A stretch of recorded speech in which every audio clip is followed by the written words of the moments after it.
Yo, yamakwa baba Osmo TV. Yadamasi. Se abre nyina no munya daje na mohwe yen na mutie ensempa Osmo TV. Yade bre Ghana for.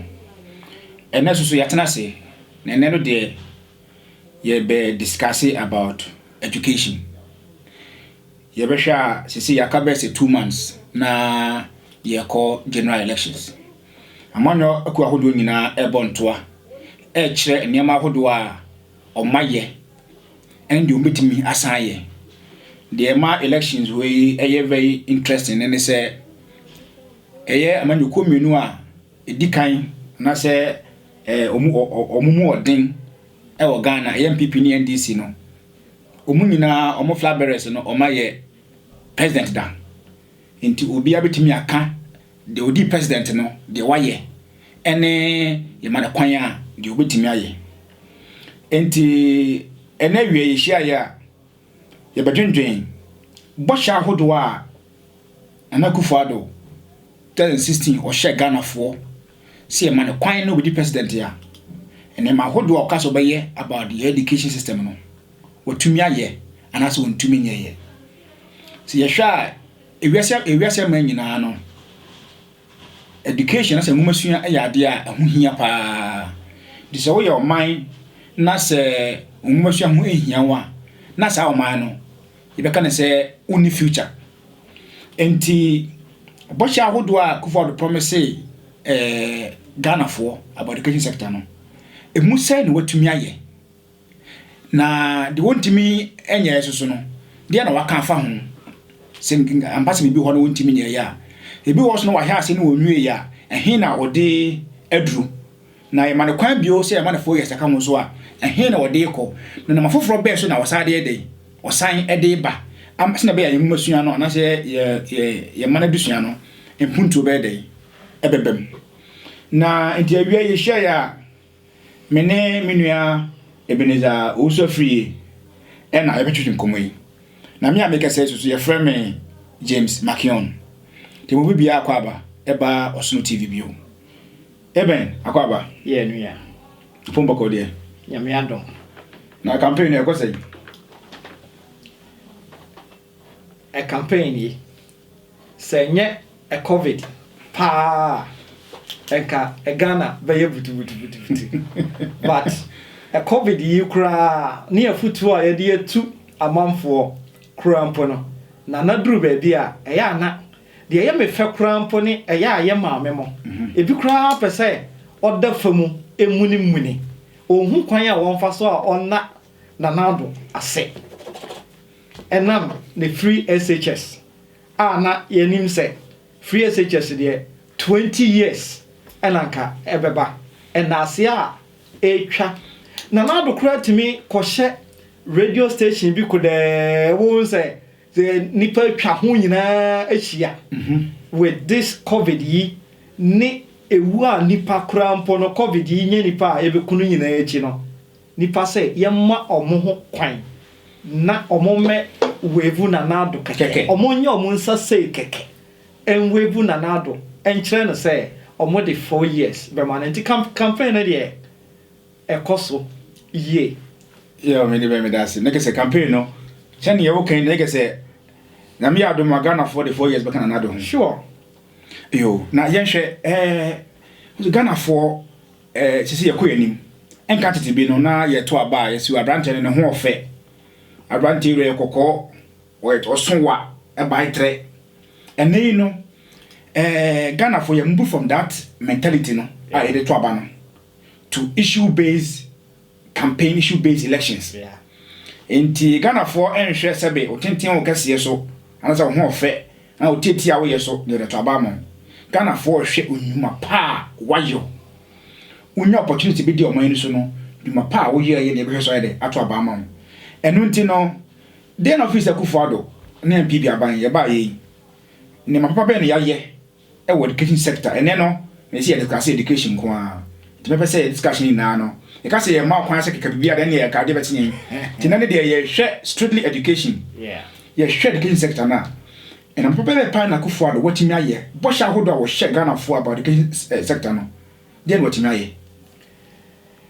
Nanado enya kwan say Ghana for enso no hwe 2008 na the yenima ne say free education na your manifesto na niema bebre ewo mo enso so na the nipa enima ne free education 2008 2012 and also manifesto na niema bebre wo free education 2016 na niema bebre wo free education 1D 1F 1 village 1 dam na eno 1DF ne 1 village 1 dam dey be come asem another time na free education come on na nado aye niema bebre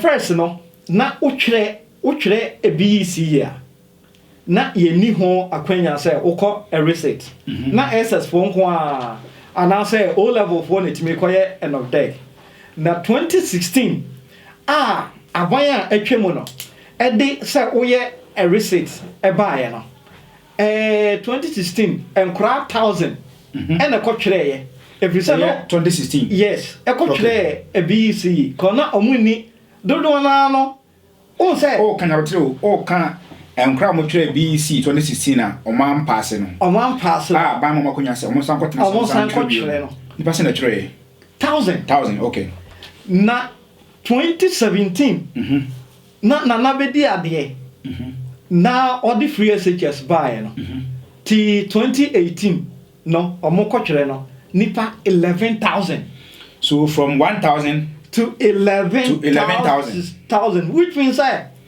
na over 1,000% sankura we na enye omo pass ya omo ntimi anko SS crampo no omo ho but na 10,000 extra ena omo pass ya na nka ya omo de omo eje mo because me am pass na me nya sure kra say me nya sika kra ko SS into de mame angel school na achidie so 10,000 more na de eka ho kra mo say exams no say den free so this is one a year free SHS na e de aba and what you know na kese de okay no 2016 nipa 1,000 na try yes 2017 nipa 11,000 yes na try it means 2016 no sa nipa 11,000 na no munya ai bia ka mu half no munya koma ko tire yes but twe no pass kra na o nge skare da ko o da ko SS yes tie de on ko tire kra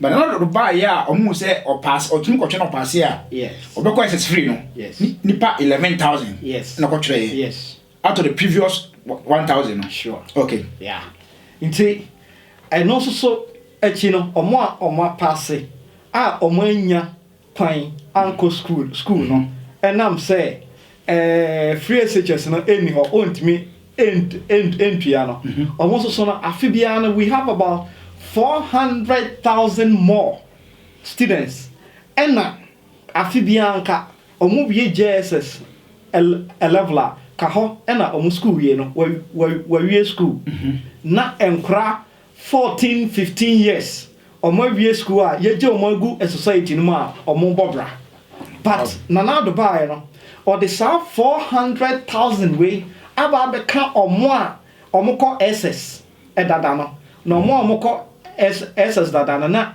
awofo so ebre because obi o ha ne baba ko SS1 ba ko SS2 ana SS3 ye di Christmas we are na nipa charge and sana ye timede ye ma akọ school na ni na no na nado aye sade we na eno na 2020 ye di manifesto atudwa say we are coming to consolidate the implementation of free SHS and free TVET programs into secondary school now was a free TVET program. Yes. You be consolidated. Yes. TVET no just a order that.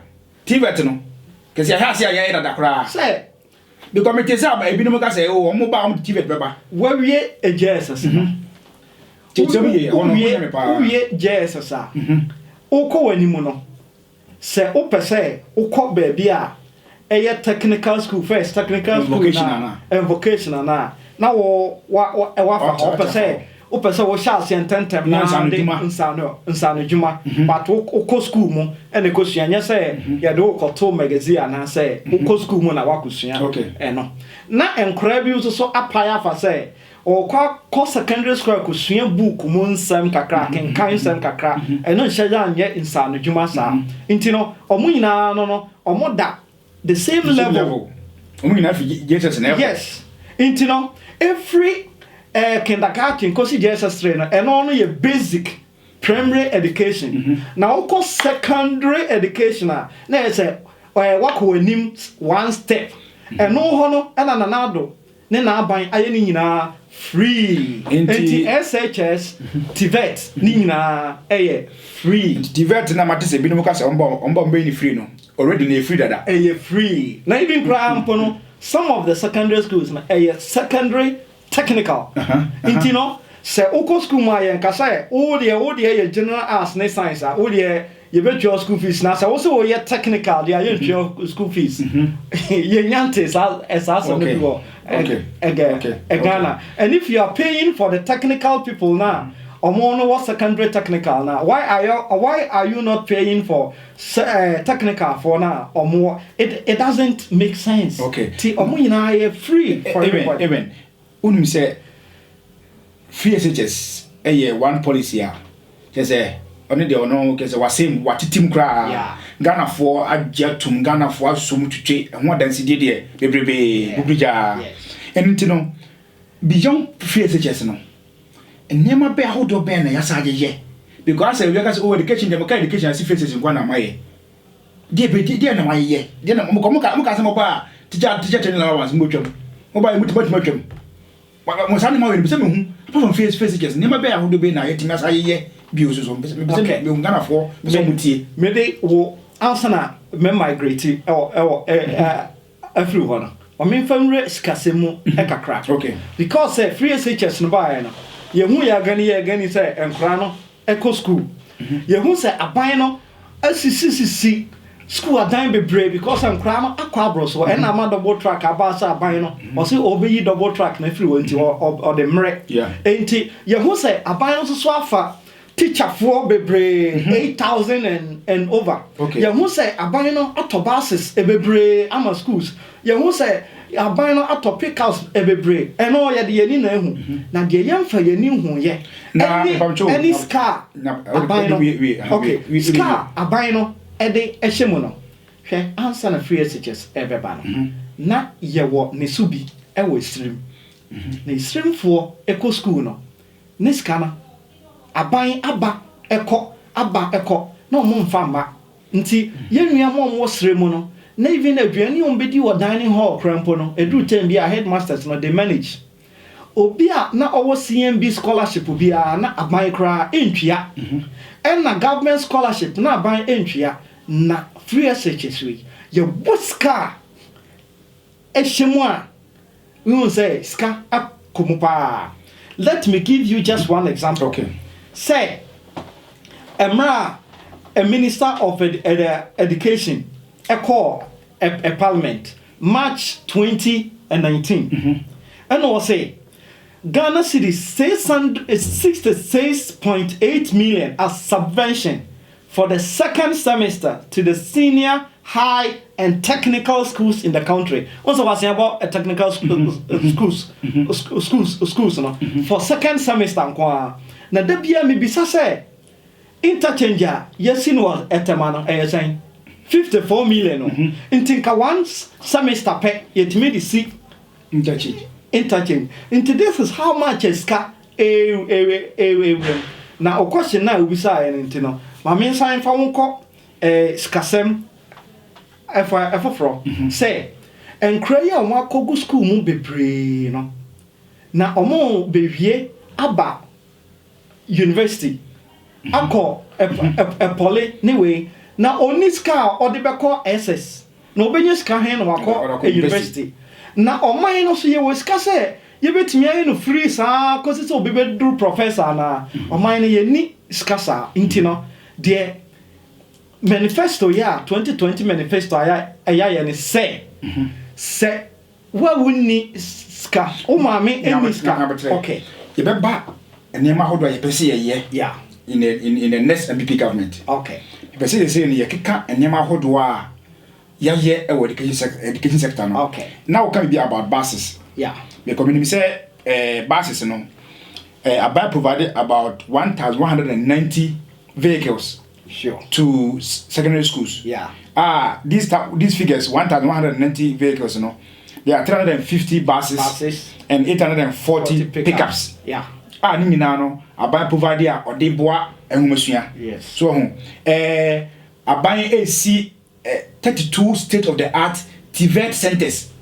So technical vocational education centers Abai AC state of the art yeshe da adim fidie agum ama ye mmofra na omposo mboko secondary school ni mo poso okọ technical and vocational school no omokọ a mfidie ni nyema ombo besua ansadwuma no ehọ dada ma me fa de ba konhyem say NPP epa ban mu na no the president came to Germany a German a chancellor and that is one of the main idea of discuss here say Germany fidie kese abaswe this is one of their big area pa ne say omo mechanics ni nipa omo ye niema pa no they are all from TVET. Okay, so with this German model no ebi ena ewo aban yi na ni so adi hu na or the pasa TVET no na say osha this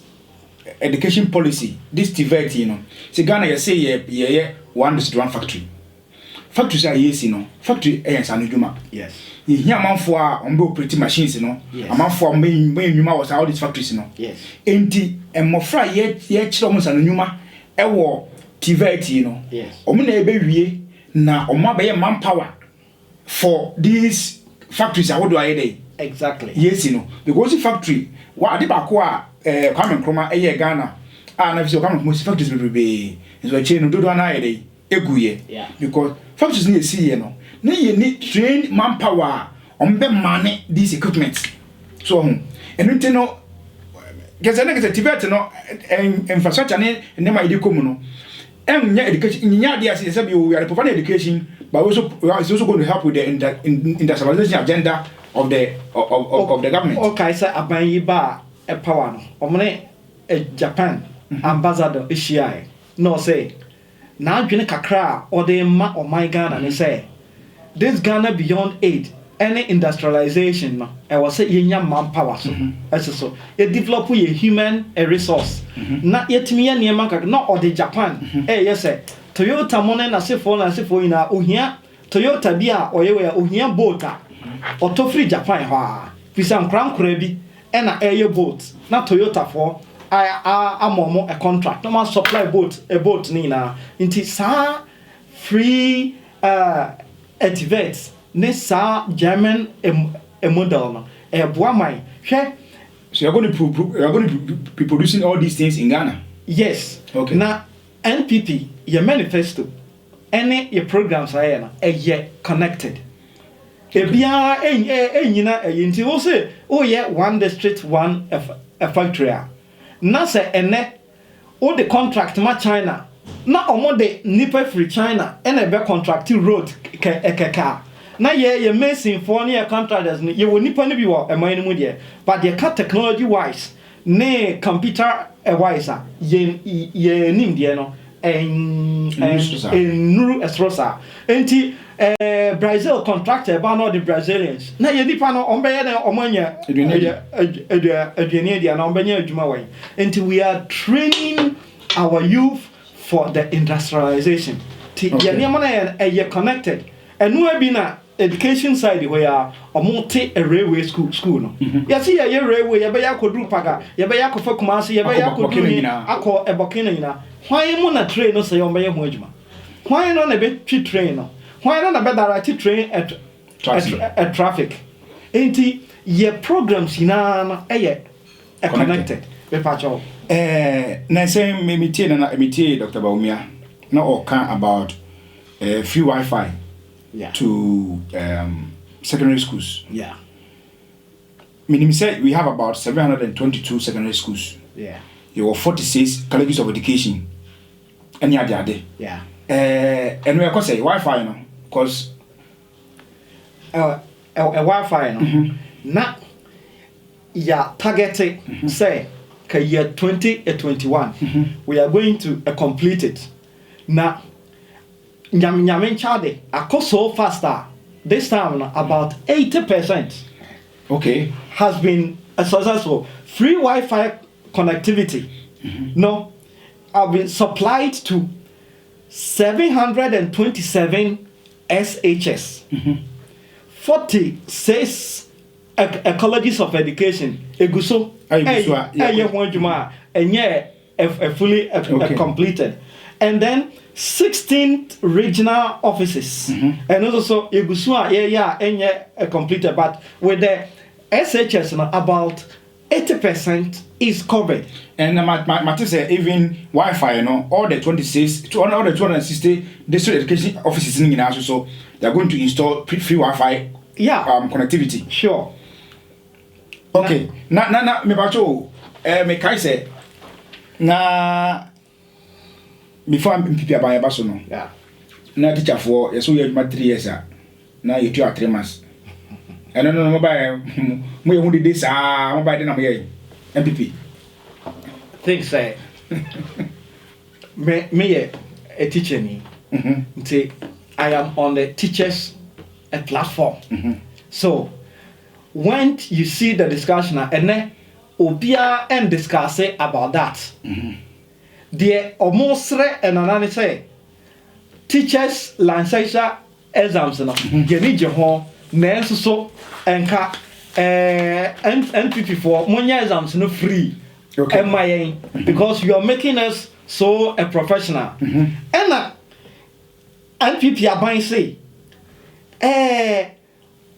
say no woma a teacher for over that a professional a body na it was kebia yedema a teacher for your friend no professional allowance for teachers. So from every teacher will be paid Ghana cedi 1,200 annually as professional allowance, and then 600 Ghana cedis for other education workers. Okay. But that 3 months policy no. Salary policy no there. It has been paid. Wonderful. Enti omo aye for adwuma new recruit teachers. We adwuma 3 years. Yes. And so aban dada watwam etua omo 3 months no. Yeah. 2 years and 9 months arrears abana na entwani nyina no. Kufu ado aban asa entwani nyina aka ho. Asa twasa policy nim. Yes. Say for adwuma sabe uye adwuma o se etua oka. Sa de no krempo na ebi maida. The idea eda ho ne say a teacher ni uwie school you are on allowance. Na wako fill IPPD forms education office near the call a controller Accra. Na no etimi di afe Na mai eno na eba teacher ni bia nim say your friend back pay. Nti eno kura na teacher fo bi e de hye ebrase. Enti no ekoba e say aban bi baaya wo say back pay no unya bio boso me miensa pe na metwia no. Na ano eden. The teachers didn't like it.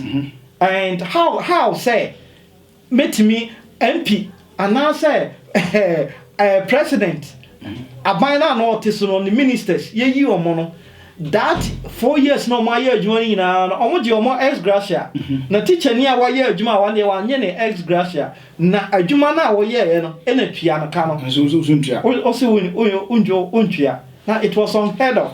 Na mama kanza ncho say we nyina chi no ya sign the bi aka ho enhanced teacher motivation package. Okay. In 2019 government disbursed 52.6 million to SHS teachers and the technical institutions for academic intervention and teacher motivation. Wow. Now this first motivation na school for nutrition. Yeah. Students no, students no say pay something for teachers motivation. Yes. To go to your PTA, which you almost to teacher motivation. And then no abandon the trade free SHS say no TVET for nkura no kro mo ko a practice or more practical materials no the free SHS covers it. Okay. And say me per se you be moving to. They say we are in the campaign season. Yeah. What new things are we offering? For example, you share or more tertiary institutions now are by establishing their friend district level scholarship scheme. Yeah. We say over 300,000 tertiary students and are benefiting from this district level scholarship scheme. No. Yeah. Ocean Sanoka be say he say yentimi nye teacher education fully free. Send ya SS ne GSS ne primary school ne crèche ya ni free no. Yeah. Aban ni sa ahode no betman ni free. Yeah. Enti eni so adin hu ben je pen na aban wo emma omo a omo so omo ko university, omo so ko training college, omo so ko polytechnic and your friends University of Applied Sciences omo so ko ni na bi. En so ni sika o be twa school fees. Sankofo no en je papa be na aban ewo emma sankofo no.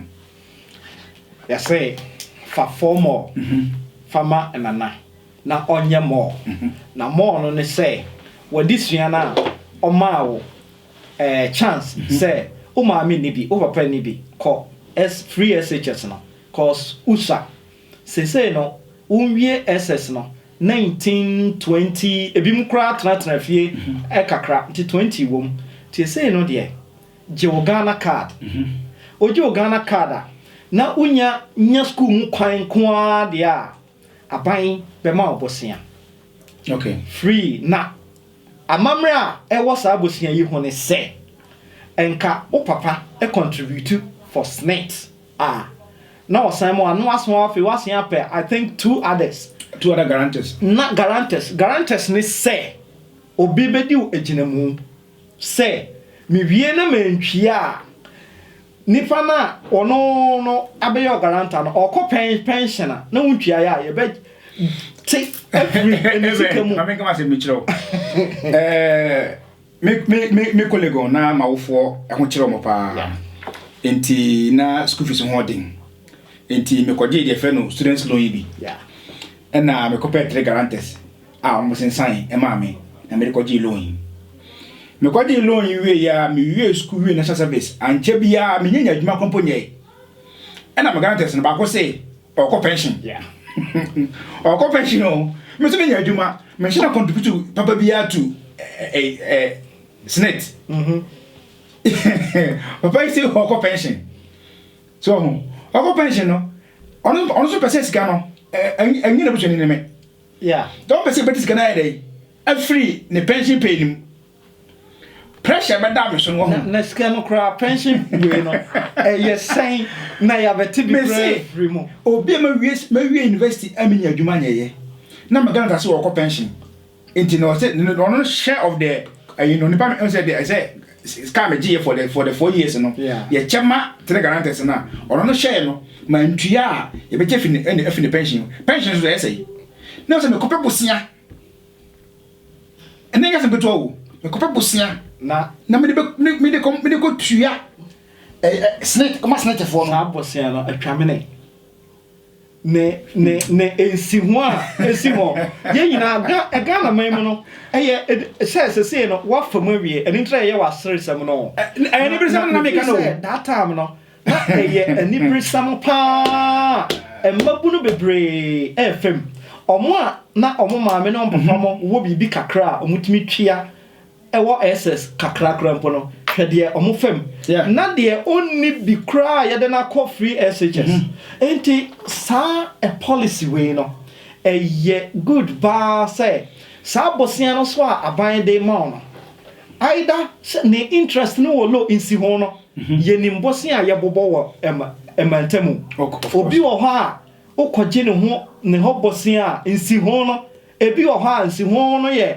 100% be a 50% na mo a channel nti no hawa na nipa fm and then say ya omutwa training college for omo allowance mu ye o Ghana men wo kire say training college for no emu ba ye 50% na omu ntimi enji loan because say Ghana men mo no uni garanta Ghana men mo no or more a training college, you know. We have about 50% or more than 50%, and she them free papemusa. A year fact or I went to training college and myself. Okay. Now you see, say, Nipo Ebre or what? The results here very good. But because of say a moon shada yes I didn't know one found university and a poly no the bad training college alawas. Intino bia sa a policy bia ne ma meticum ne papa ye a farmer. Ne classmates men winima or babaye guarantor. So most of them couldn't access that loan. In fact, minim and grab a baby. Ewo offense me chrome. Yeah. Omu passé SSC kama se komoko omi kwa ban so omoko training college onya training college ni onya admission wi na Muhammad Twala wanim onya admission so ko training college no Muhammad Twala wanim ti no training college no o manko because okwa onya sika no de on gese ontim za loan no onya garant po no ogota ko sa loan no yeah ene nam say na aban emma allowance tinti no yes uwie school na wa akokokokochi na ko school obe dey obe cha dey aban po impostu sa ade we nti em fa bebe a pass se ko technically to man ko ene make say e bi tifia e bi afro mboko school minim na sa policy we no nia eboa pa no say de waka uwie national service pe na o guarantee ko a pension we say mra wo ye national service ni nyina no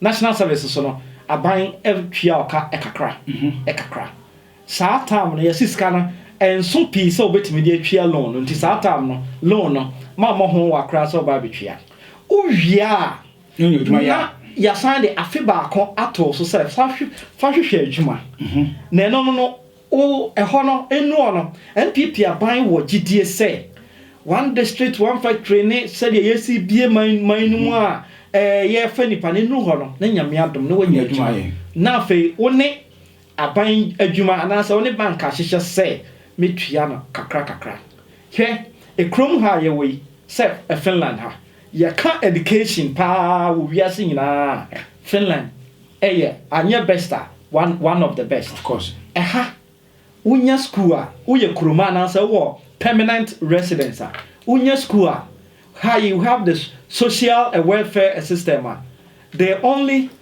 omo sign wa otifie online or apply this kana ba begu e account you go na uwie school omo utwie scan kra e be arrangement away wotwia €50 a month, €100 a month. Near spread it for many years. Many years. A way be ena na nado ne na ban say ye de eba. Na enam say o ma ye bi pen no nti no. O ma kan say o mo de eba o mo betimi aye. Now who does this way no benefit? It benefit women. Enya oba ba ko e ma ye wo Ghana.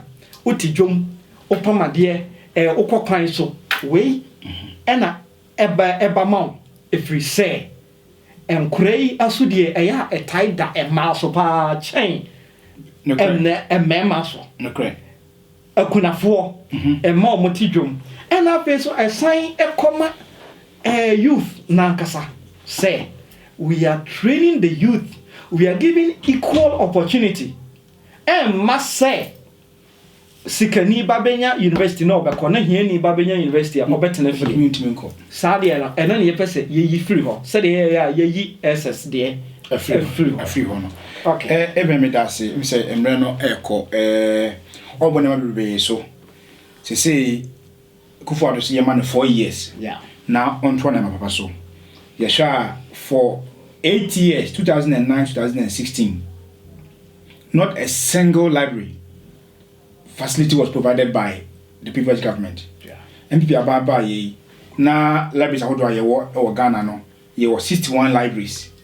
And ne from 61 to 82 libraries abaye si 21 new libraries abaye dey si obi buy 8 years went back kokra akufo say man 4 years e man 4 years odi be dey odi be ka ho ye hwe loan scheme na wo kan na start by 2016 na amount of money the students the share student loan scheme no na about 32 million Ghana cedis. Yeah. And you know it's over 75 million Ghana cedis. That is over 50% increase. A 2017 crowd it cost 78 million. Thank you. And then you know MP Aban say to Abamano. So Abamana.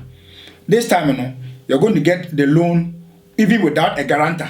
All you need is your national ID card. Yeah. And you can have access to all these things. And apa ho do a MPP aban teachers training allowances, Arabic instructors allowance, otutua school for is a good school intra lad bill. Yes, animal ho do a MPP aban ni nyina no. O say man 4 years oba obeto aso. Na sabe ompewe na opede se kwatokwa so amount ma tinidin. O man opportunity no dey na oyeye. O say de mayenie eti kwan menye dey menye bi enka home. They say the offer dua pa na ye dey ene ye pia no. The second afo say momwa na December 7th ye nyina enkoto aba na yemfa 4 years enka na Akufo-Addo ne Bawumia ho na yemfa Ghana enko yanim na Ghana mpuntu Ghana adusua so emfa na ntoma pa emfra edema se monyamre na motie ebrepam no yebisa ba mo chembio.